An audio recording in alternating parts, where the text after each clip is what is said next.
প্রতীক হিসেবে শাপলা অন্তর্ভুক্ত না করার যে লিস্টটা আমরা দেখতে পাচ্ছি, এই লিস্টে উপনীত হওয়ার কি কি কারণ আছে ইসিকে তা ব্যাখ্যা করতে হবে, এবং এই প্রতীকগুলো নির্বাচন করার ক্ষেত্রে তারা কোন মেথড ফলো করেছেন, কিভাবে তারা এই সিদ্ধান্ত উপনীত। ঢালাইয়ে দৃঢ়তা, নির্মাণে নিশ্চয়তা, প্রিমিয়ার সিমেন্ট, ঢালাইয়ের রাজা।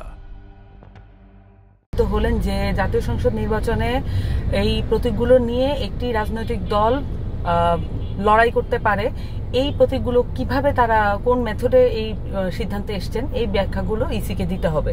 এবং যদি যেটা আমরা শুনতে পাচ্ছি, আমাদেরকে চাপিয়ে দেওয়া হবে একটা প্রতীক তাদের পক্ষ থেকে, এটা আমরা মনে করি পরিষ্কার স্বৈরতন্ত্র, এবং এই স্বৈরতান্ত্রিক কারণে, ওই স্বৈরতান্ত্রিক আচরণের কারণেই সন্দেহ তৈরি হয় যে এই ইসি দ্বারা আসলে একটি গ্রহণযোগ্য এবং সুষ্ঠু নির্বাচন আদৌ সম্ভব কিনা।